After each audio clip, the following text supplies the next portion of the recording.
So hello students, welcome back to my channel. So आज हम बात करेंगे 11th क्लास की माइक्रो इकोनॉमिक्स के सेकंड चैप्टर के बारे में, that is consumer equilibrium. First chapter हम ऑलरेडी कवर कर चुके हैं। टोटल फर्स्ट चैप्टर के 4 पार्ट्स हैं, जिसमें हमने डिफरेंट कॉन्सेप्ट्स कवर करके फर्स्ट चैप्टर जो बेसिक इंट्रोडक्शन है ना इकोनॉमिक्स के रिगार्डिंग, वो सारी हमने ऑलरेडी करवा दी है। आज हम कंज्यूमर इक्विलिब्रियम की बात करेंगे। तो सबसे पहले तो आपको यह पता होना चाहिए कि ये कंज्यूमर के रिगार्डिंग चैप्टर माइक्रो इकोनॉमिक्स में हमें क्यों पढ़ाया जा रहा है। ऑब्जेक्टिव ऑफ दिस चैप्टर देखो सिंपल है। माइक्रो इकोनॉमिक्स के फर्स्ट चैप्टर में हमने आपको बताया था that micro economics deals with the economic problem of small level. जो छोटे मोटे लेवल की प्रॉब्लम होती है ना, उसको माइक्रो इकोनॉमिक्स में डील किया जाता है। जैसे problem of a consumer, problem of a producer, a firm, industry. जो छोटे लेवल की प्रॉब्लम्स होती हैं, सिंगल लेवल की प्रॉब्लम्स। सो कंज्यूमर की प्रॉब्लम क्या होती है, हम इसको यहां पर क्यों सॉल्व करने वाले हैं। तो बेसिकली कंज्यूमर वो पर्सन होता है जो अपनी बेसिक नीड्स को सेटिस्फाई करने के लिए मार्केट में जाता है, गुड्स और सर्विसेज की कंजम्पशन करता है, यानी उनको परचेज करता है।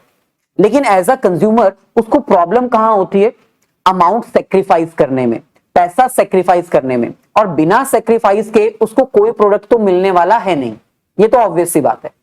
सो सेक्रीफाइस करना लिमिटेड इनकम को, ताकि मैक्सिमम टू मैक्सिमम सेटिस्फेक्शन एक कंज्यूमर को मिल सके, यही तो माइक्रो इकोनॉमिक्स का मेन ऑब्जेक्टिव है। प्रॉब्लम क्या है, लिमिटेड इनकम है। उसका सॉल्यूशन क्या है, लिमिटेड इनकम को कुछ इस तरह से यूटिलाइज करना कि मैक्सिमम सेटिस्फेक्शन मिल सके। सो कंज्यूमर को प्रॉब्लम क्या है, कंज्यूमर की इनकम जो है वो लिमिटेड है और वो कंज्यूमर अपनी उतनी ही लिमिटेड इनकम को कुछ इस तरह से यूज करना चाहता है कि उसको मैक्सिमम टू मैक्सिमम सेटिस्फेक्शन हो सके। एक कंज्यूमर के पास बहुत सारे ऑल्टरनेटिव्स अवेलेबल होते हैं। अब उनमें से कौन सा ऑल्टरनेटिव वो सिलेक्ट करे, कितने प्राइस पे सिलेक्ट करे, कितनी क्वांटिटी में सिलेक्ट करे, यानी कितने प्राइस और कितनी क्वांटिटी में परचेज करे।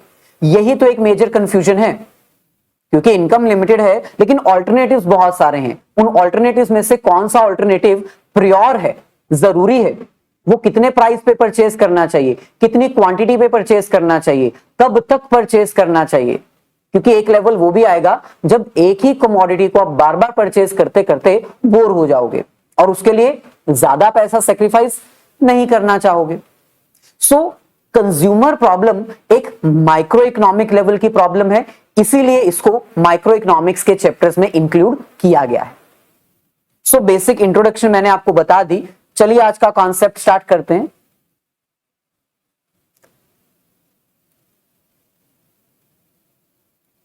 सो यहां पर आप देख सकते हो कॉन्सेप्ट हमारे पास है consumer equilibrium utility analysis, NCERT का ये चैप्टर नंबर 2 है। सबसे पहले तो आपको यह पता होना चाहिए हु इज कंज्यूमर। सिंपल है, वो पर्सन जो अपनी इनकम को सेक्रीफाइस करके अपनी जरूरतें पूरी करना चाहता है, मार्केट में जाके कोई प्रोडक्ट परचेज करना चाहता है, उसको कंज्यूमर कहते हैं। हम आप सब कंज्यूमर ही तो हैं। मार्केट में कभी ना कभी आप गए होंगे कोई प्रोडक्ट परचेज करने के लिए, या फिर आपके घर वाले आपके लिए कोई प्रोडक्ट परचेज करके लेके आए होंगे। So the person who want to satisfy their needs, जो अपनी जरूरतें पूरा करना चाहता है, उसको हम कंज्यूमर कहते हैं। अपनी नीड्स को, अपनी जरूरतों को पूरा करने के लिए गुड्स और सर्विसेज की कंजम्पशन जरूरी है।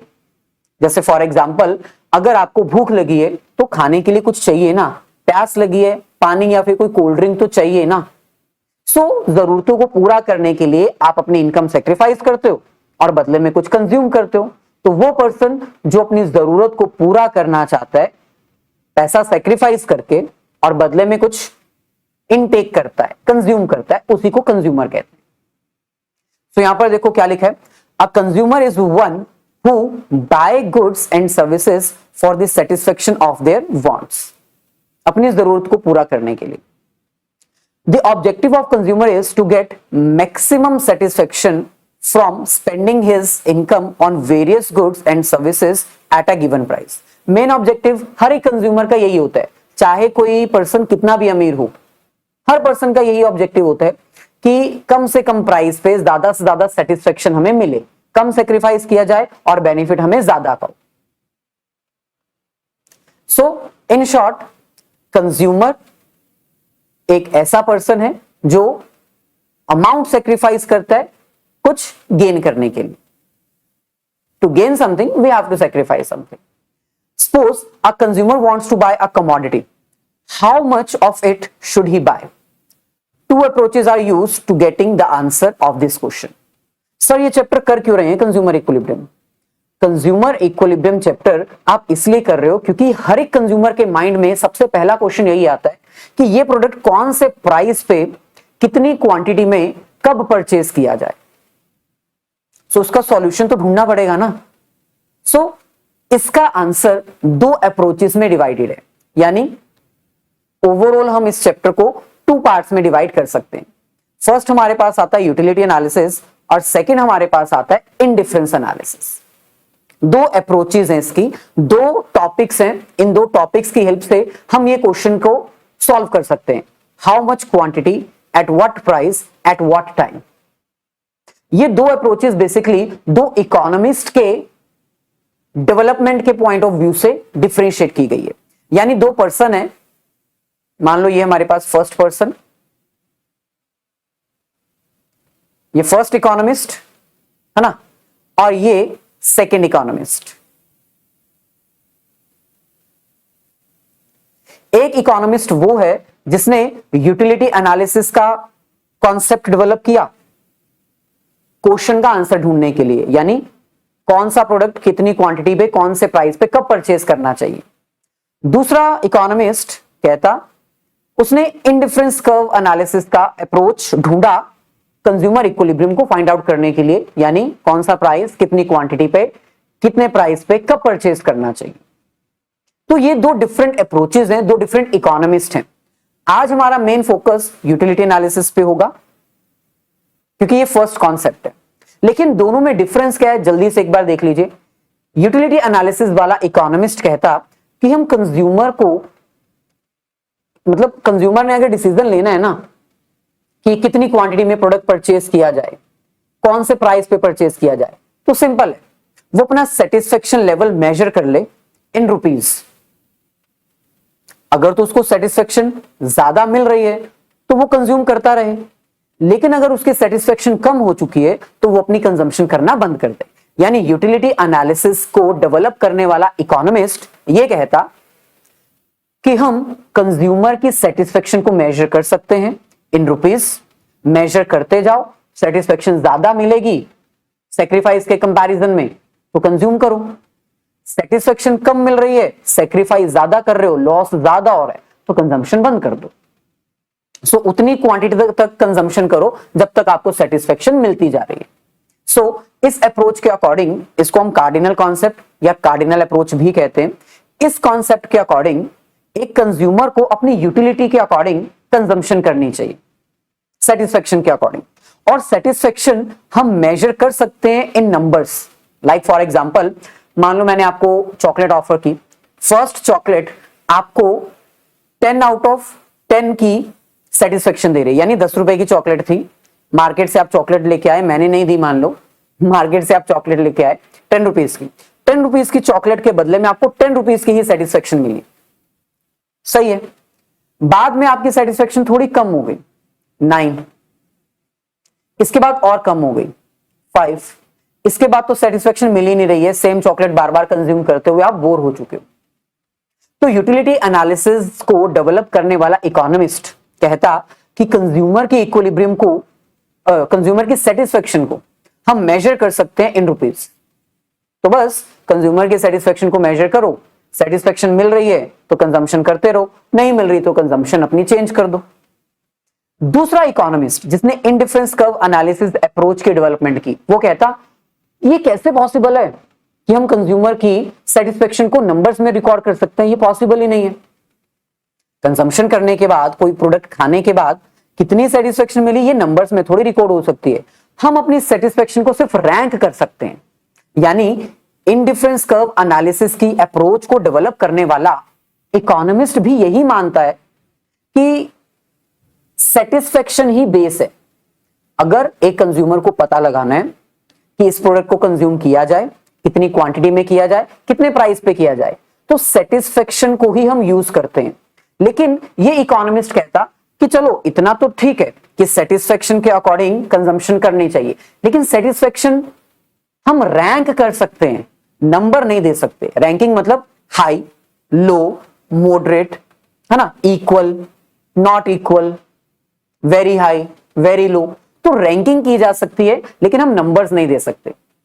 तो दोनों ही अप्रोचेस सेटिस्फेक्शन को ही यूज करती हैं to find out the question, to find out the answer of the question. लेकिन दोनों में डिफरेंस क्या है? यूटिलिटी एनालिसिस वाला कहता कि हम सेटिस्फेक्शन को नंबर्स में रिकॉर्ड कर सकते हैं, तो नंबर के अकॉर्डिंग अपनी सेटिस्फेक्शन मेजर करो और कंजम्पशन करते रहो। इंडिफरेंस कर्व एनालिसिस वाला कहता कि नहीं, हम नंबर्स में किसी भी सेटिस्फेक्शन को रिकॉर्ड नहीं कर सकते, ये पॉसिबल ही नहीं है, हम इसको सिर्फ रैंक दे सकते हैं और रैंकिंग के अकॉर्डिंग हमें कंजम्पशन करनी चाहिए। तो चलिए सबसे पहले हम बात कर लेते हैं यूटिलिटी कॉन्सेप्ट की। सो जैसे कि मैंने बताया, यूटिलिटी कॉन्सेप्ट हमारी फर्स्ट अप्रोच है और इस अप्रोच के अकॉर्डिंग एक कंज्यूमर तब तक अपनी कंजम्पशन करता रहे जब तक उसको सेटिस्फेक्शन मिल रही है। कब कंजम्पशन बंद कर दे? जब उसकी सेटिस्फेक्शन जो है वो नेगेटिव हो चुकी है या फिर डिक्रीज होने लगी है। तो सबसे पहले हम बात करते हैं वर्ड यूटिलिटी की। ये यूटिलिटी वर्ड क्या होता है? वैसे तो मैंने आपको बता दिया, यूटिलिटी वर्ड का मतलब होता है सेटिस्फेक्शन, लेकिन किस चीज की satisfaction? The satisfaction derived after the consumption of a product. एक प्रोडक्ट को कंज्यूम करने के बाद कितनी सेटिस्फेक्शन मिल रही है उसको हम यूटिलिटी कहते हैं। Utility means the want satisfying power of a commodity. एक कमोडिटी के अंदर हमारी जरूरत को पूरा करने के लिए कितनी पावर है, क्या वो हमारी जरूरत को पूरा कर रही है? अगर तो वो पूरा कर रही है तो इसका मतलब वो प्रोडक्ट आपके लिए यूटाइल है, यूटिलिटी है उस प्रोडक्ट की आपके लिए। लेकिन अगर वो जरूरत पूरी कर ही नहीं रहा है तो उसकी यूटिलिटी जीरो है। फॉर एग्जाम्पल, आपने सुना होगा प्यास तो पानी पीने के बाद ही बुझती है। कोल्ड ड्रिंक जितनी मर्जी मंगवा लो, कोल्ड ड्रिंक जितनी मर्जी ड्रिंक कर लो, लेकिन प्यास तो पानी से ही बुझेगी। सो आप प्यासे हो, मैंने आपको कोल्ड ड्रिंक ऑफर कर ली, आपने कोल्ड ड्रिंक पी भी ली, लेकिन आप कह रहे हो वो सेटिस्फेक्शन नहीं आई, वो मजा नहीं आया। क्यों? क्योंकि आपकी प्यास बुझी ही नहीं। सो प्रोडक्ट कंज्यूम करने के बाद अगर वो आपकी सेटिस्फेक्शन को पूरा कर रही है तो इसका मतलब उस प्रोडक्ट में यूटिलिटी पावर है, लेकिन अगर नहीं कर रही तो उसकी यूटिलिटी पावर नील है, जीरो है। So in short, utility word means the satisfaction which a consumer is getting after the consumption of a product. So यहां पर देखो क्या लिखा है, in economics utility means quality of a commodity which will satisfy our wants. एक product में कितनी अच्छी क्वालिटी है कि वो हमारी जरूरत को पूरा कर सके। In simple words, want satisfying power of a good is called as utility. एक प्रोडक्ट के अंदर कितनी पावर है कि वो हमारी जरूरत को पूरा कर सके। यूटिलिटी जैसे कि मैंने बताया फर्स्ट अप्रोच के अकॉर्डिंग नंबर्स में रिकॉर्ड की जा सकती है। नंबर्स मतलब in value term, in money term, 1 2 3 4 5 10 15 30 50 कोई भी हो सकती है। Utility for the consumption of goods can be measured in terms of number like 2 5 10। These numbers are called as utiles. हम इसको यूटाइल्स कहते हैं, इन नंबर्स को यूटाइल्स कहा जाता है। नेक्स्ट, क्या कोई स्टैंडर्ड है यूटिलिटी को मेजर करने का? ऑब्वियसली कोई स्टैंडर्ड नहीं है। हर पर्सन अपनी जरूरत के अकॉर्डिंग, अपनी रिक्वायरमेंट के अकॉर्डिंग प्रोडक्ट की रैंकिंग खुद करता है। जैसे फॉर एग्जांपल, मेरे पास 3 चॉकलेट्स थी, मैंने वो 3 चॉकलेट्स डिफरेंट स्टूडेंट्स को ऑफर की, स्टूडेंट ए, स्टूडेंट बी और स्टूडेंट सी। स्टूडेंट ए को वो चॉकलेट बहुत अच्छी लगी, उसने कहा कि चलो मैं रेटिंग देता हूं 9 आउट ऑफ 10। बी कहता मैं रेटिंग देता हूं 6 आउट ऑफ 10। सी कहता मैं रेटिंग देता हूं 5 आउट ऑफ 5। तो सी ने अपना रेटिंग जो है वो अलग तरीके से दिया।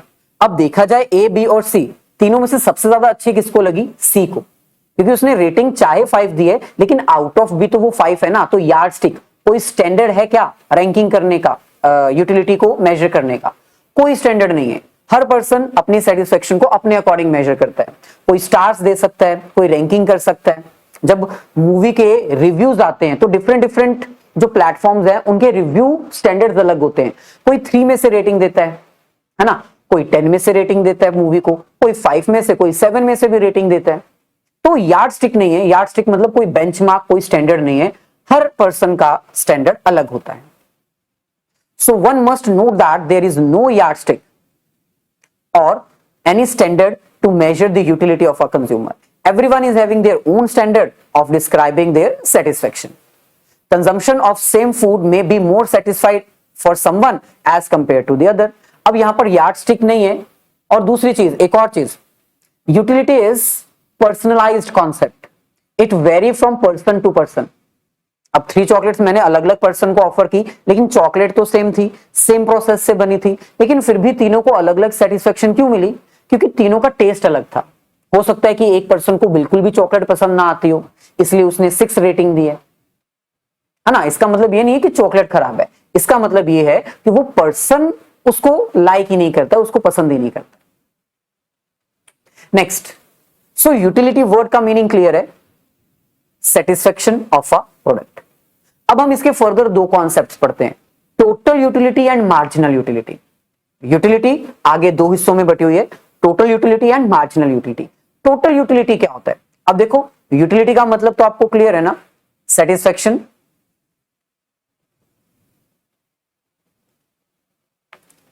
टोटल का मतलब क्या होता है? समेशन ऑफ ऑल, ऐड करना, sum of all. So total utility को अगर क्लब करके पढ़ोगे तो क्या इसका मतलब निकलेगा?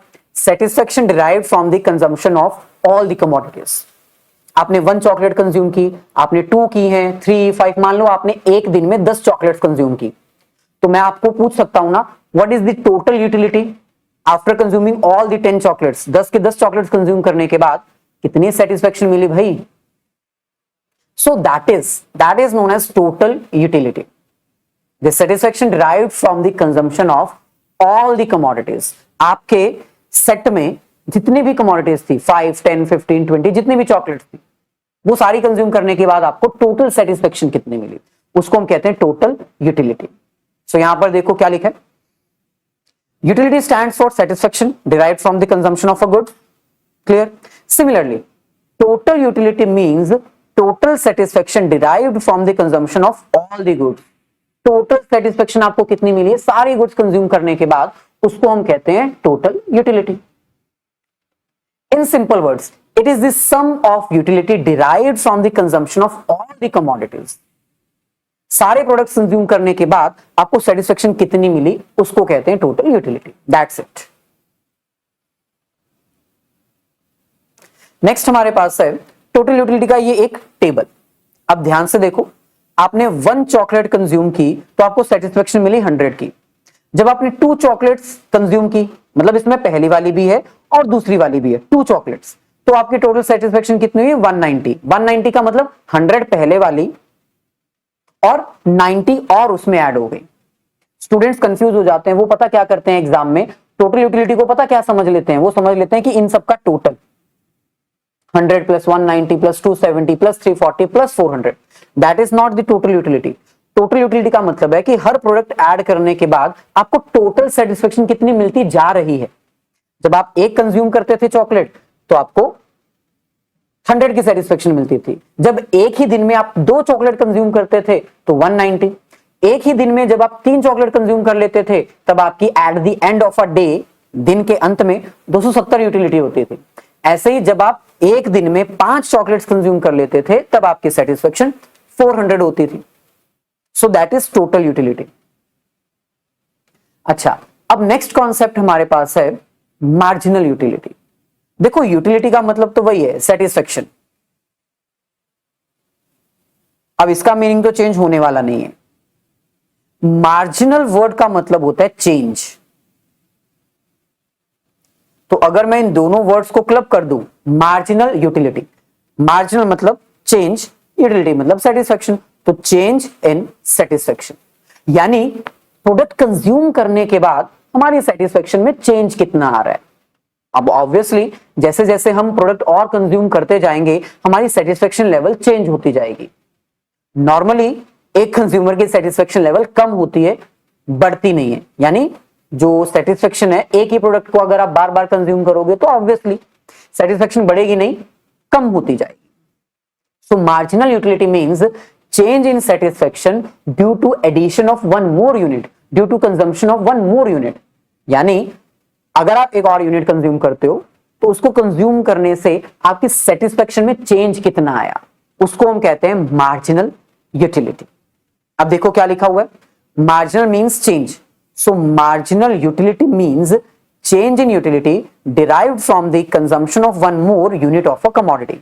अगर आप एक और यूनिट कंज्यूम करते हो कमोडिटी का तो जो चेंज आएगा उसको मार्जिनल यूटिलिटी बोलेंगे। जैसे अभी हमारी एग्जांपल में जब हमने फर्स्ट यूनिट कंज्यूम की तो हमें सेटिस्फेक्शन मिली थी 100 की।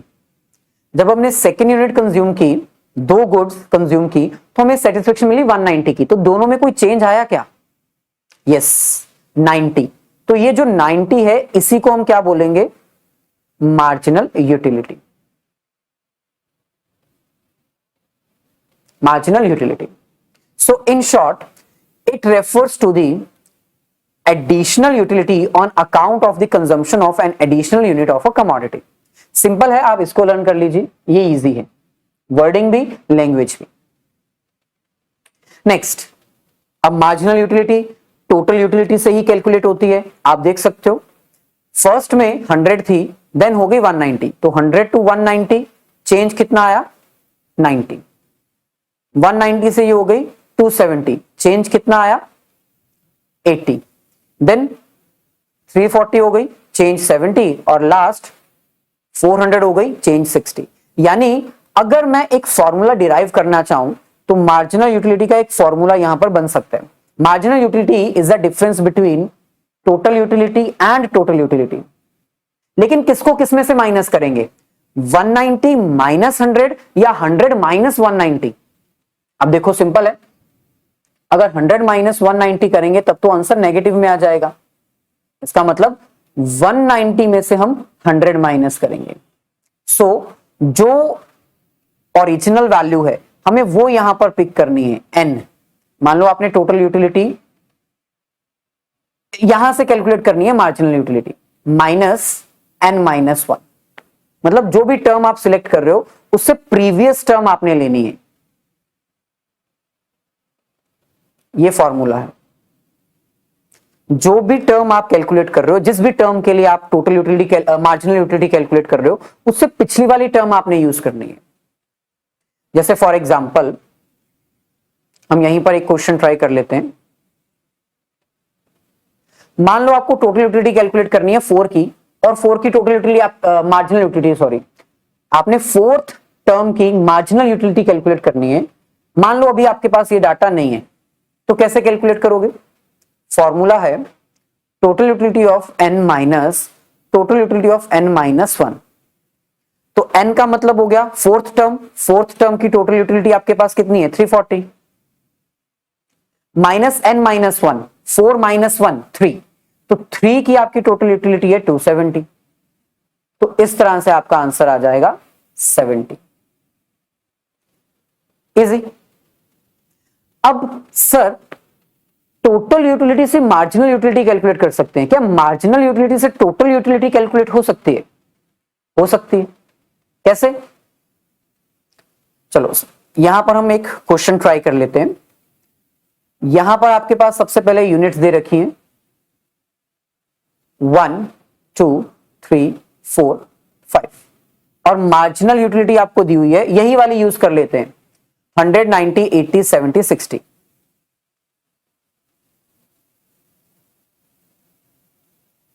60। क्या टोटल यूटिलिटी फाइंड आउट कर सकते हैं? Obviously yes. Marginal utility calculate करने के लिए हमें सब्ट्रैक्शन करनी पड़ती है। टोटल यूटिलिटी कैलकुलेट करने के लिए हमें एडिशन करनी पड़ेगी, यानी पहली वैल्यू सेम, इसके बाद प्लस करते जाओ। 100 प्लस 90 190, 190 प्लस 80 270, 270 प्लस 70 340, 340 प्लस 60 400। तो आप देख सकते हो जो वैल्यू हमने यहां पर लिखी थी सेम वैल्यू टोटल यूटिलिटी की यहां पर भी आई है। तो इसका भी फॉर्मूला बन सकता है। क्या है इसका फॉर्मूला? टोटल यूटिलिटी कैलकुलेट करने के लिए आपको मार्जिनल यूटिलिटी का समेशन करना पड़ता है, ऐड करनी पड़ती है वैल्यूज, दैट्स इट। तो वैल्यूज ऐड करते जाओ, आंसर आ जाएगा। तो ये दो मेजर फॉर्मूलाज हैं टोटल यूटिलिटी कैलकुलेट करने के लिए। मार्जिनल यूटिलिटी को ऐड करना होता है, मार्जिनल यूटिलिटी कैलकुलेट करने के लिए हमें टोटल यूटिलिटी को सब्ट्रैक्ट करना होता है। सो दोनों में से एग्जाम में अगर कोई एक भी टर्म आपको दियो तो सेकंड टर्म आप इजीली फाइंड आउट कर सकते हो। चलिए अब हम आगे बढ़ते हैं, थोड़ा सा फॉर्मूलाज दोनों के आपको एक्सप्लेन कर दिए। अब हम बात करते हैं इनके डायग्राम की। तो डायग्राम आप देख सकते हो, सेम पॉइंट से ये स्टार्ट हो रहे हैं। जो आपकी टोटल यूटिलिटी है वो ऑब्वियसली इंक्रीज हो रही है और जो मार्जिनल यूटिलिटी है वो डिक्रीज हो रही है। मार्जिनल यूटिलिटी डिक्रीज क्यों हो रही है? आपकी सेटिस्फेक्शन, चेंज इन सेटिस्फेक्शन कम क्यों होती जा रही है? क्योंकि सिंपल है, एक ही प्रोडक्ट लगातार बार बार कंज्यूम करते रहोगे तो उससे मिलने वाली सेटिस्फेक्शन भी तो कम होती जाएगी, है ना। मैंने आपको first glass of water offer किया, आप प्यासे थे, आपने फटाफट पी लिया, बहुत सेटिस्फेक्शन मिली आपको। Second, third, fourth, fifth, sixth glass of water तक आते आते आपकी सेटिस्फेक्शन क्या सेम रहेगी? नहीं, प्यास पहले ग्लास में बुझ चुकी है, दूसरा ग्लास आप पियोगे, थोड़ा सा और सेटिस्फेक्शन मिल जाएगा, लेकिन उसके बाद तो सेटिस्फेक्शन नहीं मिलेगी ना। सो मार्जिनल यूटिलिटी इसी रीजन के कारण कम होती जाती है। इसका एक लॉ है, law of diminishing marginal utility, ये हम आगे पढ़ेंगे। Law of diminishing marginal utility, यानी मार्जिनल यूटिलिटी कम क्यों होती रहती है। तो जो मैंने अभी रीजन बताया ना, वही आपको रीजन वहां पर भी स्पेसिफाई करने। सो अब हम इन दोनों का रिलेशन स्टडी करेंगे। Very important topic, final exam के पॉइंट ऑफ व्यू से बहुत इंपॉर्टेंट है। टोटल यूटिलिटी और मार्जिनल यूटिलिटी के बीच में क्या कोई रिलेशन है? भाई ऑब्वियसली रिलेशन तो है, क्योंकि अगर टोटल यूटिलिटी दी हो तो हम मार्जिनल यूटिलिटी कैलकुलेट कर सकते हैं, मार्जिनल यूटिलिटी दी हो तो टोटल यूटिलिटी कैलकुलेट की जा सकती है, तो रिलेशन तो है। सो अगर रिलेशन को स्टडी करना है ना, यहां पर देखो सारा रिलेशन हमने लिखा हुआ है, लेकिन हम इस टेबल और डायग्राम की हेल्प से रिलेशन स्टडी करते हैं। स्टूडेंट्स पता क्या करते हैं, एग्जाम से एक दिन पहले इनके रिलेशंस को रट्टा मार जाते हैं, रट लेते हैं, लेकिन भाई कोई बेनिफिट नहीं होगा क्योंकि भूल जाओगे। इससे अच्छा ये है, टेबल याद कर लो, टेबल की वैल्यूज याद कर लो, सिर्फ और सिर्फ ये टोटल यूटिलिटी या मार्जिनल यूटिलिटी में से कोई एक वैल्यू याद कर लो। चलो ऐसा करो, आप ना मार्जिनल यूटिलिटी की ये वैल्यूज याद कर लो, आसान है। 8 6 5 4 3 2 1 0 -2। मार्जिनल यूटिलिटी से आपकी टोटल यूटिलिटी आ जाएगी। जब ये दोनों वैल्यूज आ जाएंगी तो उसको देख के आप डायग्राम बना लेना। डायग्राम में इतना तो पता ही है कि ये आपकी हो जाती है एक तरह से वाई एक्सिस और ये आपकी होती है एक्स एक्सिस। एक्स एक्सिस यहां पर आप क्वांटिटी लिखोगे, यानी 1 2 3 4 5 6 7 8 9 जितनी भी, और यहां पर भी सेम क्वांटिटी आएगी। यहां पर आप मार्जिनल यूटिलिटी और यहां पर आप टोटल यूटिलिटी की वैल्यू लिख लेना। बस उसको देख के फिर पॉइंट्स अलॉट करते जाना, टेबल डायग्राम दोनों बन जाएंगे। और जब टेबल और डायग्राम बन गया तो रिलेशन इसी को देख के आप बना लोगे एग्जाम में। तो चलिए इसको देख के रिलेशन कैसे बनाना है वो हम आपको सिखाते हैं, बहुत इजी है। अच्छा, जो जो पॉइंट्स यहां पर आपको दिख रहे हैं बस उसको स्टडी करते जाओ। Point number 1, when marginal utility is decreasing. अब यहां पर देखो ध्यान से, मार्जिनल यूटिलिटी आपके नीचे डाउनवर्ड स्लोपिंग है ना, decreasing. When marginal utility is decreasing, यहां पर देखो total utility is still increasing but at decreasing rate. मतलब जब मार्जिनल यूटिलिटी डिक्रीज हो रही है तो टोटल यूटिलिटी बढ़ रही है, लेकिन उसकी बढ़ने की स्पीड क्या है, स्लो है, कम रेट पे बढ़ रही है। सर आपको कैसे पता कम रेट पे बढ़ रही है? क्योंकि सिंपल है ना, पहले हमारी यहां पर देखो टोटल यूटिलिटी 0 से 8 हुई, 8 नंबर से बढ़ी, 8 से 14 हुई, 6 नंबर से बढ़ी, 14 से 19 हुई, 5 नंबर से बढ़ी। तो बढ़ तो रही है लेकिन स्लो स्पीड से, पहले 8 से, फिर 6 से, फिर 5 से। सो इंक्रीज तो हो रही है लेकिन डिक्रीजिंग रेट पे। ये पहला रिलेशन हो गया। ऐसे ही सेकंड रिलेशन हमारे पास क्या आ सकता है, ये पॉइंट आप देख सकते हो यहां पर, ये मार्जिनल यूटिलिटी यहां पर आपकी क्या हो गई, 0, यानी ये वाला पॉइंट। सो जब आपकी मार्जिनल यूटिलिटी 0 है तो टोटल यूटिलिटी क्या है, हाईएस्ट है। देखो सारी वैल्यूज चेक करो, 0, 8, 14, 19, 23, 26, 28, 29, 29, तो हाईएस्ट है ना, 29 हाईएस्ट है। तो जब आपकी मार्जिनल यूटिलिटी 0 है, when marginal utility is 0, then total utility is maximum, highest and constant. Constant भी है आपकी मार्जिनल यूटिलिटी। कांस्टेंट कैसे है, देखो 7th नंबर पे भी 29 थी, 8th नंबर पे भी 29 है, तो हुई ना कांस्टेंट। तो सेकंड रिलेशन क्या बन गया, जब मार्जिनल यूटिलिटी 0 है, टोटल यूटिलिटी हाईएस्ट और कांस्टेंट है। तो रटना मत, टेबल और डायग्राम बना के आना, टेबल और डायग्राम से रिलेशन अपने आप बन जाएगा। तीसरा रिलेशन जो आप आसानी से बना सकते हो, अब यहां पर देखो, यहां पर आपकी मार्जिनल यूटिलिटी जो है वो नेगेटिव हो चुकी है, डिक्रीज हो चुकी है, यानी ये वाला पॉइंट, लास्ट पॉइंट।